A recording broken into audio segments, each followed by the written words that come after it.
കാനനപാത വഴി 18 മലകൾ താണ്ടി പമ്പയിലേക്കുള്ള യാത്ര ഒരനുഭവമാണ്. യഥാർത്ഥ തീർത്ഥാടനം പ്രദാനം ചെയ്യുന്ന ഈ യാത്ര ഓരോ അയ്യപ്പ ഭക്തന്റെയും അവകാശമാണ്.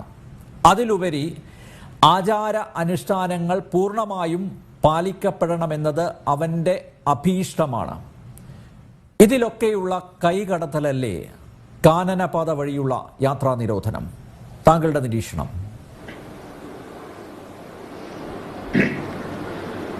യഥാർത്ഥത്തിൽ എരുമേലിയിൽ നിന്നുള്ള കാനനപാത വഴിയുള്ള യാത്രയാണ് പരമ്പരാഗതമായ ശബരിമല യാത്ര.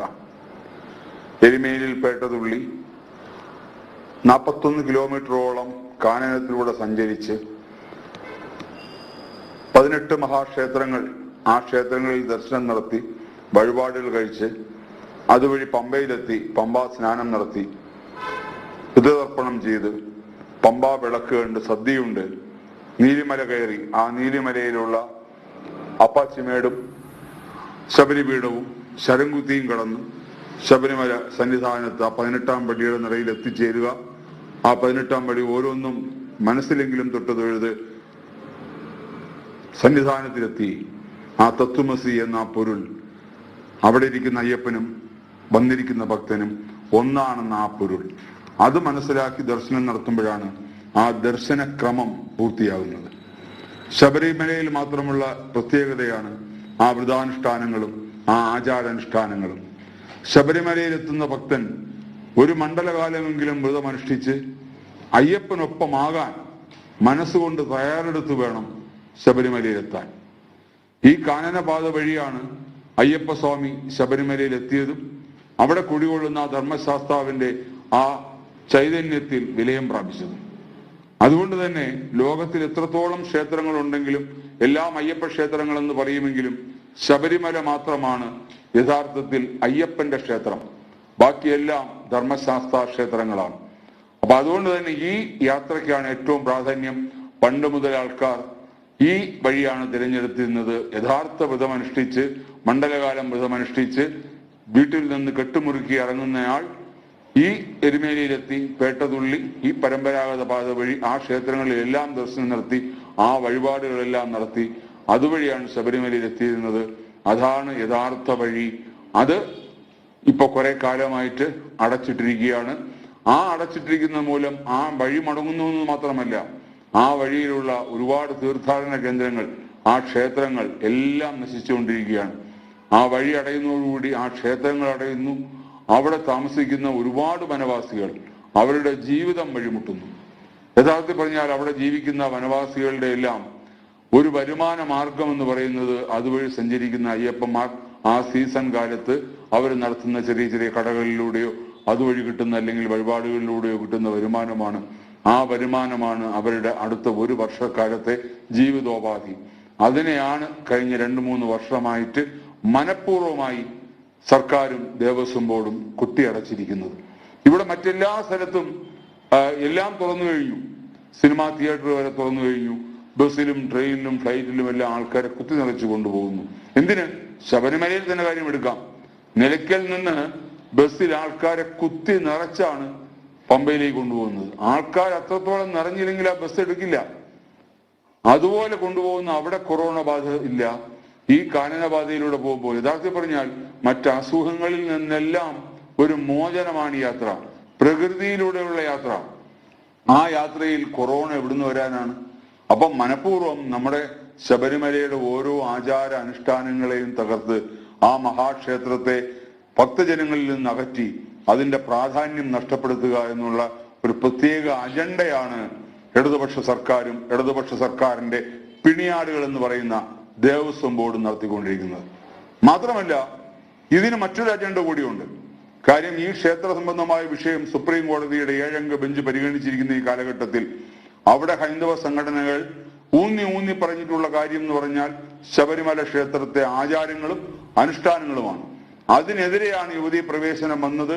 അതുകൊണ്ടാണ് ഇവിടുത്തെ ഹൈന്ദവ സംഘടനകളും ഇവിടുത്തെ ഭക്തജനങ്ങളും ആൺ പെൺ വ്യത്യാസമില്ലാതെ കുഞ്ഞുകുട്ടി പരാതിനെ നോക്കാതെ എല്ലാവരും തെരുവിലിറങ്ങിയതും ഭഗവാന് വേണ്ടി ഈ സമരപ്രഖ്യാപനം ആ അയ്യപ്പ സംഗമം പോലും നടത്തിയതും.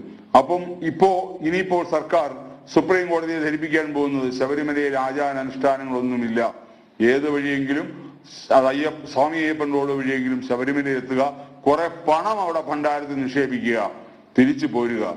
ഇതാണ് ഈ ശബരിമല തീർത്ഥാടനത്തെ കുറിച്ചുള്ള സർക്കാരിന്റെയും ദേവസ്വം ബോർഡിന്റെയും ചിന്താഗതി.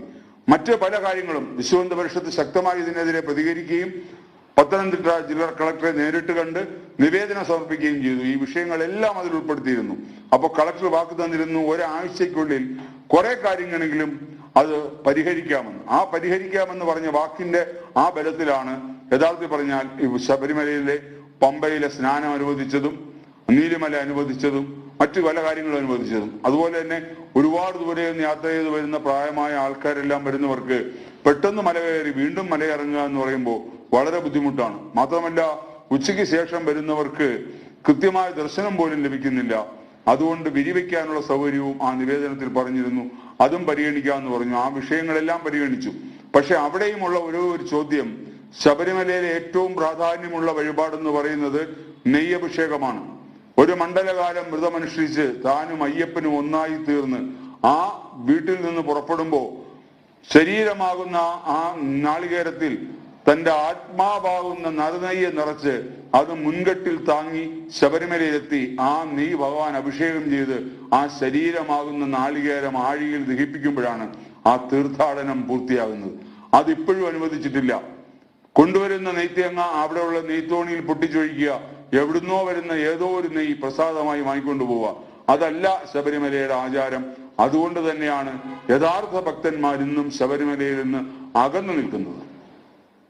വിജി തമ്പി, നേരത്തെ ശ്രീ എൻ വാസു പറഞ്ഞത്, അതായത് കോവിഡ് വ്യാപനം എന്ന ആശങ്ക ഒരു ഭാഗത്ത് നിലനിൽക്കുന്നു, മറുഭാഗത്ത് ഭക്തരുടെ സുരക്ഷയ്ക്ക് ഭീഷണിയായി ഈ കാട്ടുമൃഗങ്ങളുടെ ആക്രമണം. ഈ രണ്ട് കാരണങ്ങൾ കൊണ്ട് തൽക്കാലത്തേക്ക് അദ്ദേഹം പറയും ഇത് ശാശ്വതമായി കൊട്ടി അടച്ചതല്ല, തൽക്കാലത്തേക്ക് അങ്ങനെ ഒരു നിരോധനം ഏർപ്പെടുത്തി എന്നുള്ളതാണ്. പക്ഷെ ഞാൻ നേരത്തെ ഡോക്ടർ ഇന്ദുചൂടൻ്റെ അടുത്ത് ചോദിച്ചതുപോലെ, കാരണം വർഷങ്ങളായി എത്രയോ കൊല്ലങ്ങൾക്ക് മുമ്പ് തുടങ്ങിയതാണ് ഇത്, അല്ലേ? ഒറ്റപ്പെട്ട ആക്രമണങ്ങളൊക്കെ ഉണ്ടായിട്ടുണ്ട്, ഇല്ല എന്ന് പറയാൻ പറ്റില്ല. മാത്രമല്ല വനം വകുപ്പ് അങ്ങനെ രേഖാമൂലം യാത്രാ നിരോധനം ഏർപ്പെടുത്തണം അല്ലെങ്കിൽ വിലക്ക് ഏർപ്പെടുത്തണം എന്ന് സർക്കാരിനോട് ആവശ്യപ്പെട്ടിട്ടും ഇല്ല. അതുകൊണ്ട് തന്നെ ഈ കഴിഞ്ഞ 2 വർഷമായുള്ള ഈ നിരോധനത്തിന് പിന്നിൽ ഒരജണ്ടയുണ്ട്, ഏതോ ബാഹ്യശക്തികൾ പ്രവർത്തിക്കുന്നു. എന്താണ് അവരുടെ സ്ഥാപിത താല്പര്യം എന്ന് വ്യക്തവും അല്ല. എന്തായിരിക്കാം വിശ്വഹിന്ദു പരിഷത്ത് പോലുള്ള ഹൈന്ദവ സംഘടനകൾ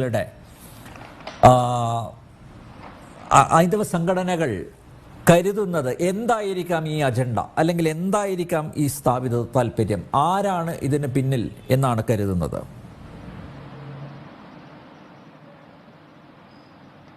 ബഹുമാന്യായ മുൻ ദേവസ്വം പ്രസിഡന്റ്, മുൻ ദേവസ്വം കമ്മീഷണറുമായിരുന്ന ശ്രീ വാസാറിനോടുള്ള എല്ലാ ബഹുമാനങ്ങളും വെച്ച് തന്നെ പറയട്ടെ, എന്തൊരു കരുതലാണ് ദേവസ്വം ബോർഡിനും സർക്കാരിനും ഭക്തരോടും ക്ഷേത്രങ്ങളോടും ശബരിമല അയ്യപ്പ സ്വാമിയോടും ഉള്ളതെന്ന് അദ്ദേഹത്തിന്റെ വാക്കുകളിൽ നിന്ന് തന്നെ വ്യക്തമാണ്.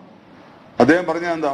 നീലിമലയുള്ള വഴിയുള്ള തീർത്ഥാടനം ആരംഭിച്ചു, പമ്പാ സ്നാനം അനുവദിച്ചു, വിരിവയ്ക്കാൻ അനുവദിച്ചു. ഞാൻ ചോദിക്കട്ടെ, ഈ തീർത്ഥാടന കാലം തുടങ്ങിയിട്ട് 1 മാസമായി. ഇന്ന് ധനു 1 ഈ 1 മാസം, അതായത് വൃശ്ചികം 1 മുതൽ ധനു 1 വരെയുള്ള കാലഘട്ടത്തിൽ കൊറോണ വ്യാപനത്തിന് എന്തെങ്കിലും വ്യത്യാസം വന്നിട്ടുണ്ടോ?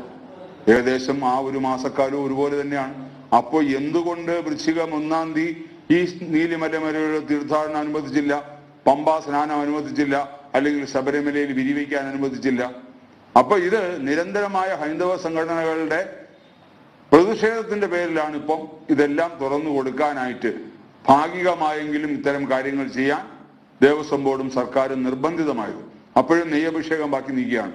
ഈ കരുതലിനും ഈ സ്നേഹത്തിനും അദ്ദേഹത്തിന് 1000 കോടി പ്രണാമം. ഞാൻ ചോദിക്കട്ടെ, ഈ പരമ്പരാഗത പാത ബഹുമാനപ്പെട്ട മുൻ DFO ഇവിടെ പറഞ്ഞു, വനം വകുപ്പിൽ നിന്ന് അതിൽ യാതൊരുവിധ എതിർപ്പുകളും ഉണ്ടായിട്ടില്ല. അദ്ദേഹം പറഞ്ഞൊരു കാര്യം വളരെ പ്രാധാന്യമുള്ളതാണ്. കാരണം പല വഴികളിലൂടെ പോകുമ്പോൾ ആൾക്കാരുടെ എണ്ണത്തിന് കുറവ് വരും.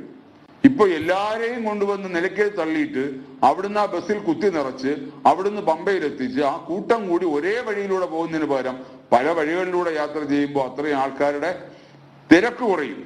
മാത്രമല്ല, ഈ പരമ്പരാഗത പാതയിലൂടെ പോകണമെന്ന് ആഗ്രഹിച്ച് അങ്ങനെ വ്രതമനുഷ്ഠിച്ച് പോകുന്നവർ അതുവഴിയേ പോവുള്ളൂ.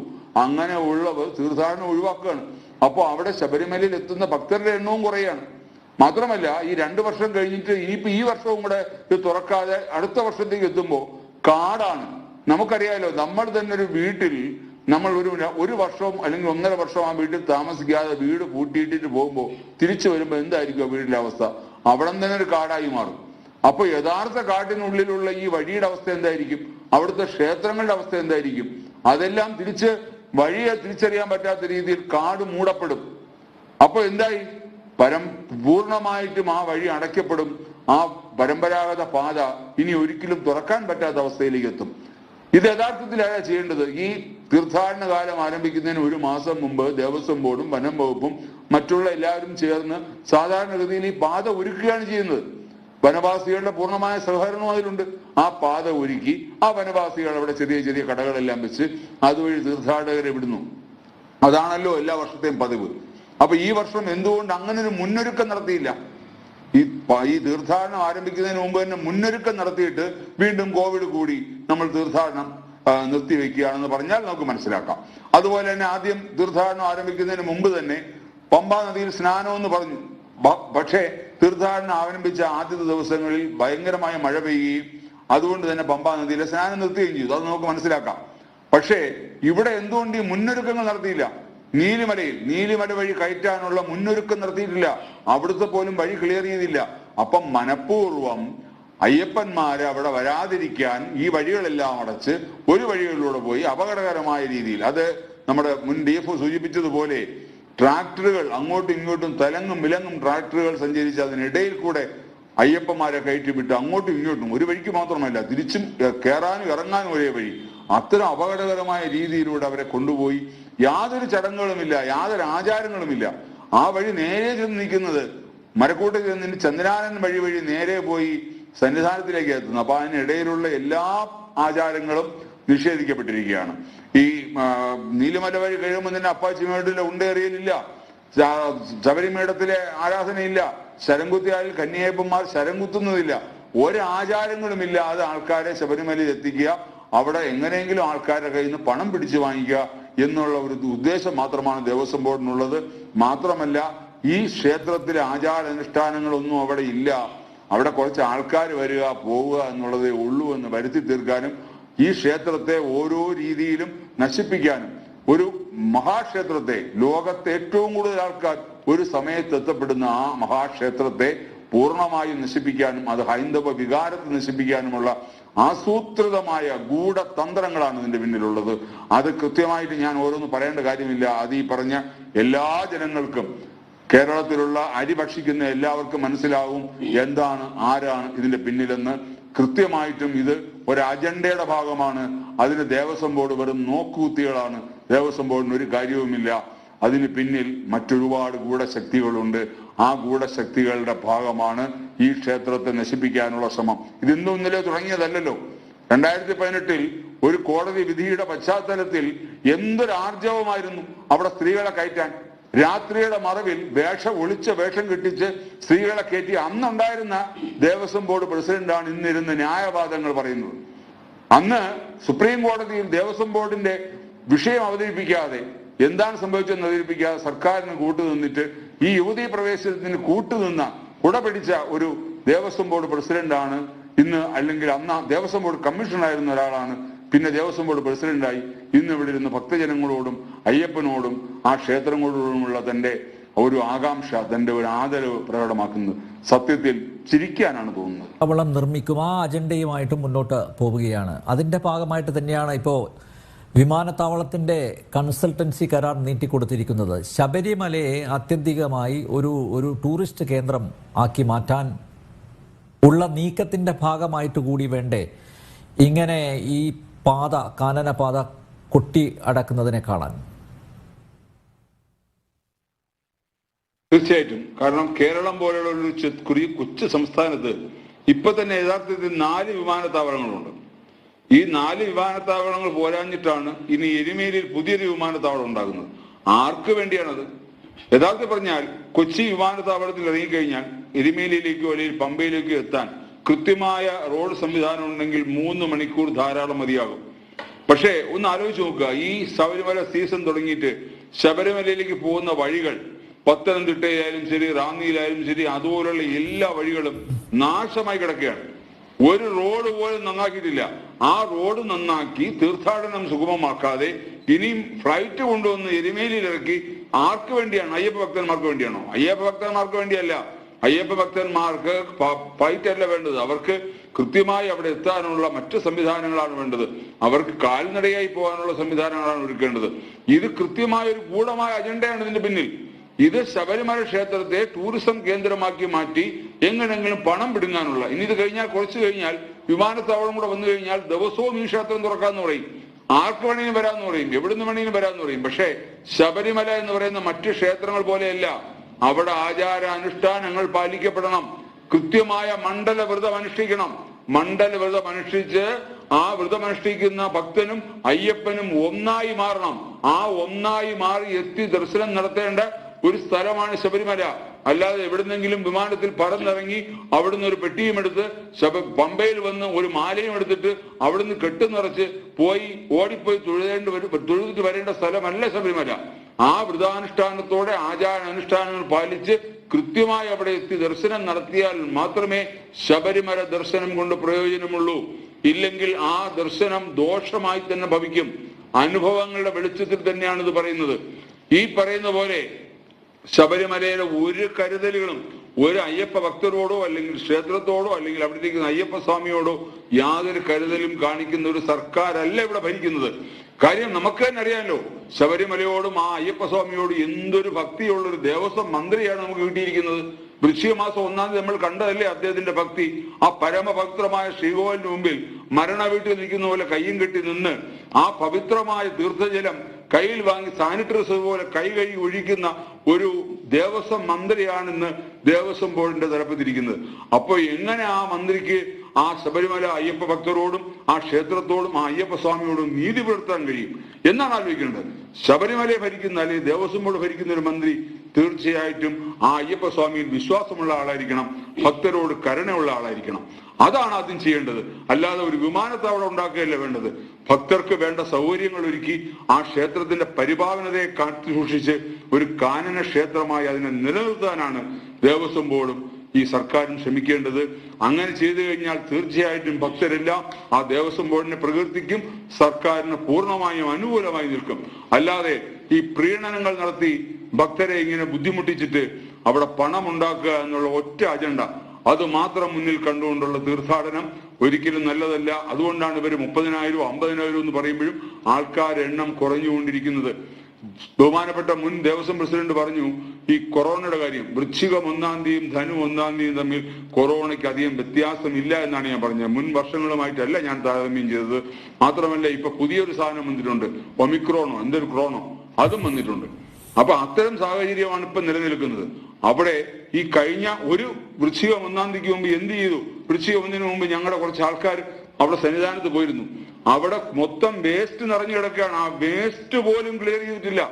ഒരു ടോയ്ലറ്റ് സൗകര്യങ്ങളും ഒരുക്കിയിട്ടില്ല.